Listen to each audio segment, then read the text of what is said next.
months since I bought that, and I finally got it out of the cupboard yesterday and decanted some into a little pot like that, and then I started painting the lime washed wattle. I hadn't realised just on that one floor how much of it there is, because that actually took me 2 hours. I started at midnight, it was 2 AM when I finished, and as you can see, one coat isn't going to be enough. So I'm just about to sit down for maybe another 2 hours if I can bear it, paint some more, try and do it a little bit more neatly as well, so it might take even longer. I'm being a little bit too careful on these ends. Now it's a street corner and it's meant to be ripped away, from other buildings. So I really don't need to work too hard on that end. I need to think of how to rough it up, or have bits of the other building that it maybe tore away with it stuck onto that. So I'm going to mark some crosses or something on that, or put this way up, because that was confusing on that end bit. But that wall at least, and that wall at least, haven't got to be painted anymore with the white. But put a good podcast on and crack on, I suppose. Okay, that has had a second coat almost all the way around. Over here, that is being stuck into place in that floor and is drying. And this is an experiment with Mod Podge and glazing medium to get the material that's going to be strips of horn. It's not going to work, it's too brown with greaseproof paper, but that's just ink to try and get the effect of the little bit of spots and flecks that you get in it. So I'm going to have to try that again with tracing paper, which will be whiter. And then these are the little bits that I cut out of the windows and doors. I'm slicing those up into really fiddly tiny little bits with that fine tool to make the window frames. And as the window frames are so fiddly, and they've got to be glued together with the styro glue, which is really slow setting, really does seem to take 12 hours to set. I needed some way of holding the pieces of the window frame together while they set, and I thought, what better than the actual openings? So you can see those in place. I'll come back tomorrow and put in the mullions, I suppose they're going to be. They're not stone, they're representing wood. I've emailed Barley Hall to ask them what the distance between the mullions are on the horn windows, and people in museums are usually very cooperative about curious requests like that.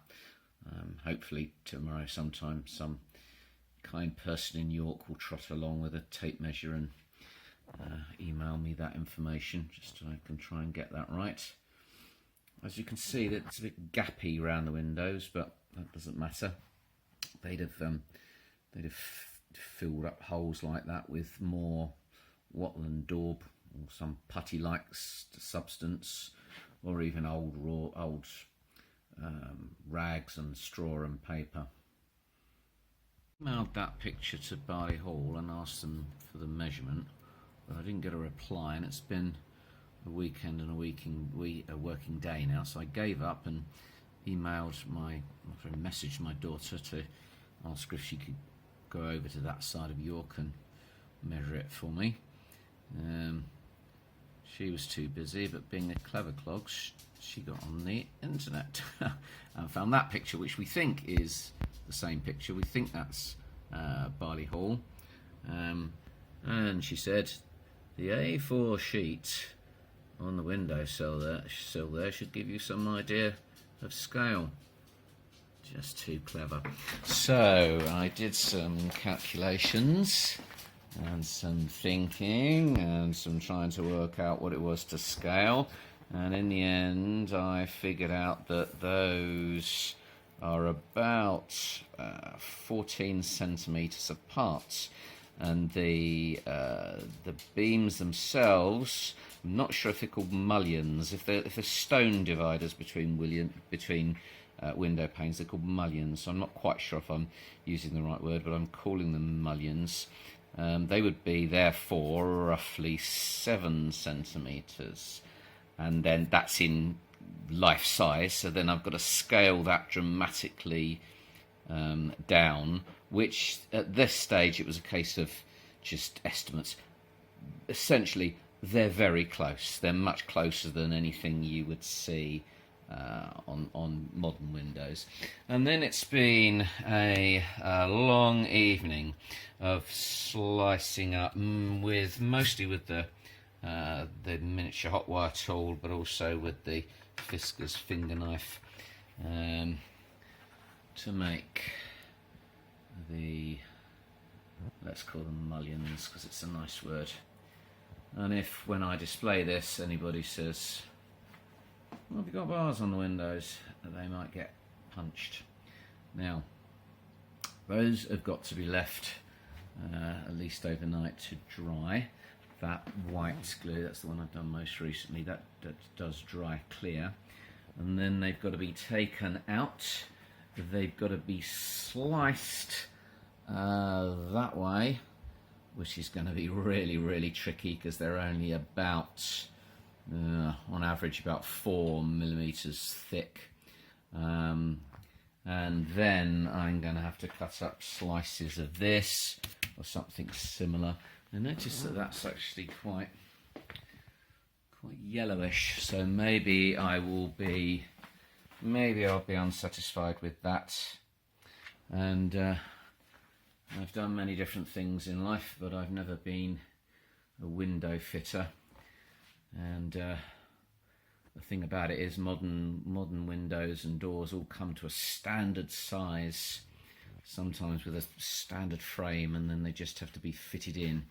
But with these, everyone is different, and everyone has a right top and a right bottom, and everyone has a right front and a right back. So it's going to be very important not to get them muddled up, or blood and tears will result. I'm painting individual wibbly wobbly flagstones with different shades of brown.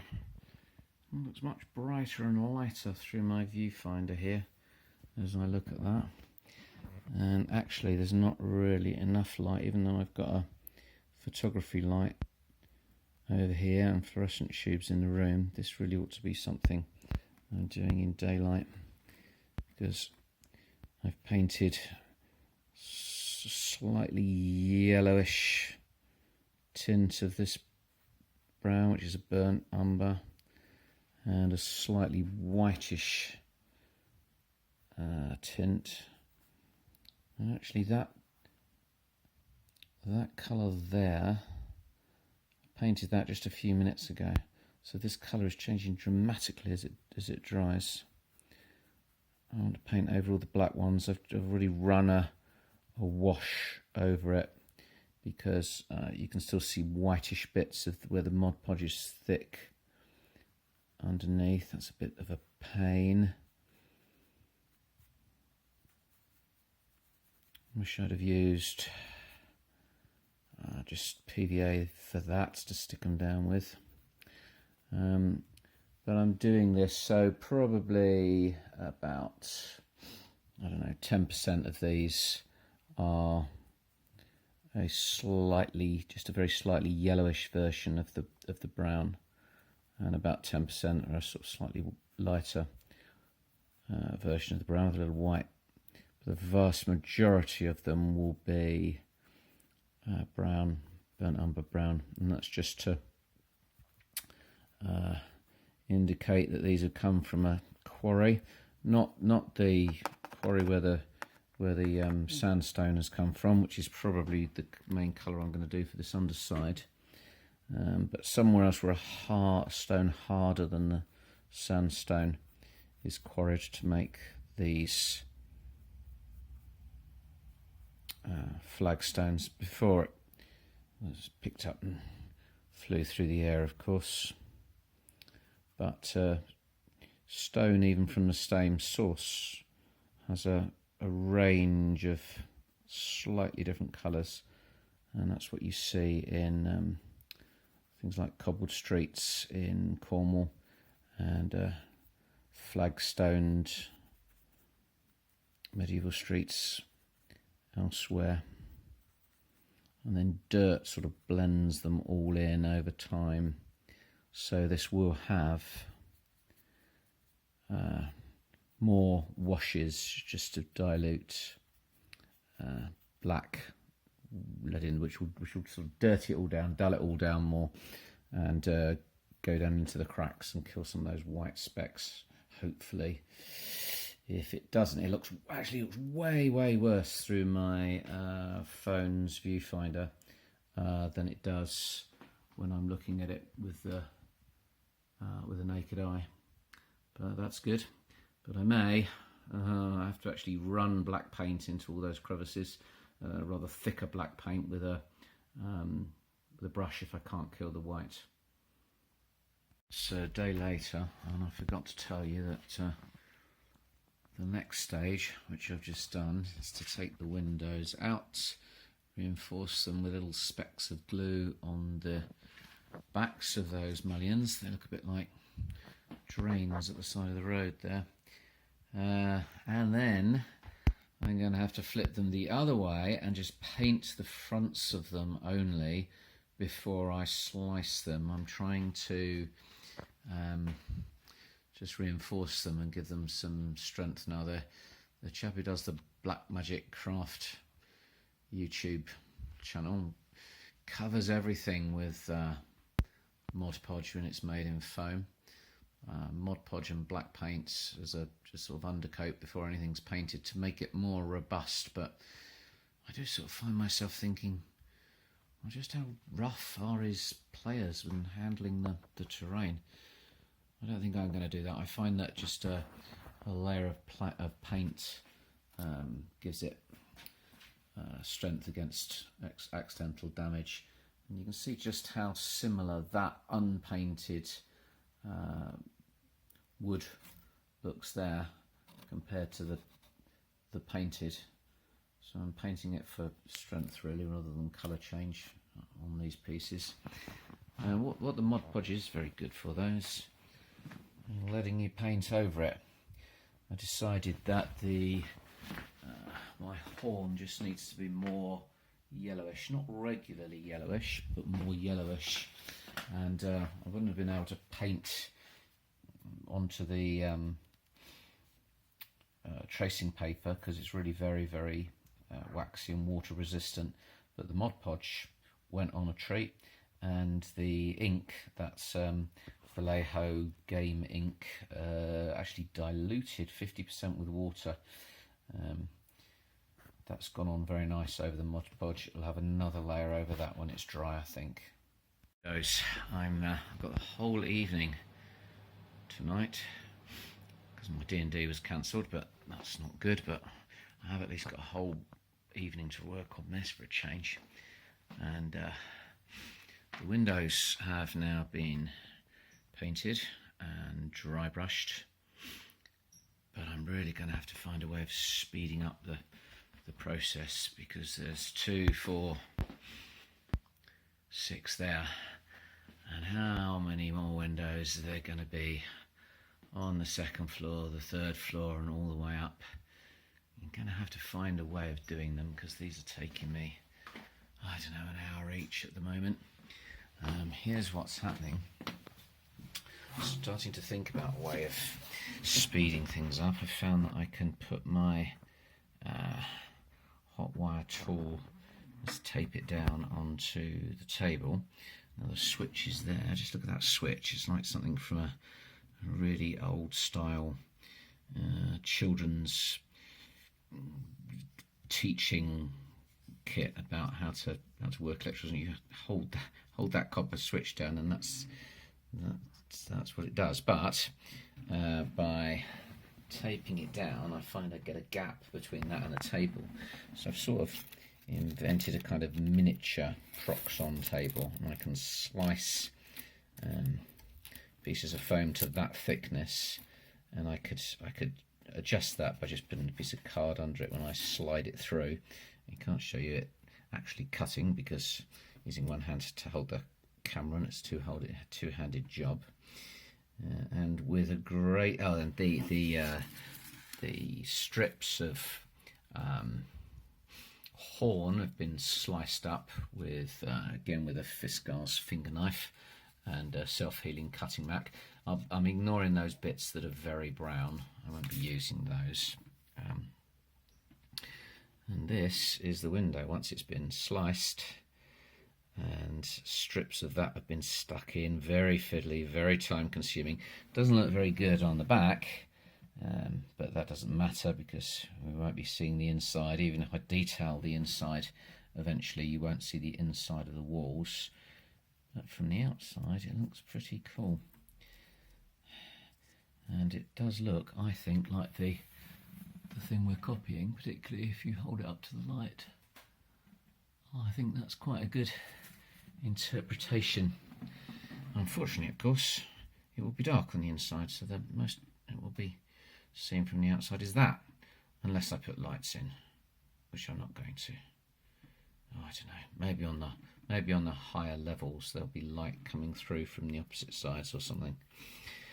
I'm pleased with it, apart from the fact that I can see I'm going to have to do, what, 20 or 30 of these.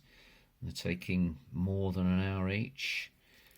Going to have to find a way of speeding it up. If I speed it up, there'd be less sort of hickledy-pickledy and, you know, each one unique to each window, but it might drive me mad if I don't. Windows are in place. And we'll start thinking about the layer above now, and sort of beginning to build that. And this is going to be, do you remember? That's going to be the dragon beam. That's going to go there. There have to be lots of beams when there's a jetty. I notice on the buildings that I look at. I'm not really sure what they're called. They're like joists or something, but there are lots of them that have got to come out there. But first the dragon beam, and of course there'll have to be another one on there. And I think the reason they're called dragon beams is because they were an extra long piece of timber, because they had to cover the diagonal of the whole floor. And apparently sometimes they were carved to look like dragons, although I cannot on the internet find an example of that. Maybe somebody got confused with dragon beams that are ships' prows on Viking ships, but I don't know. I thought anyway it's a pretty good thing to do, so I'm going to try and carve this into a dragon's head. Stuff doesn't carve very well. It's not got, you know, it's not made for carving. You can carve it, but not down to sort of fine detail. It's not sort of got the density of wood or wax or even soap and other things. They're sort of quite nice to carve. But I'm going to have a go. I'll have my little knife when I find where I put it, and expecting it to be inadequate. I'm also going to see what heat does, so I'll probably use the miniature hot wire thing. I'll also use this, which is just a pin set into the end of a cocktail stick, and a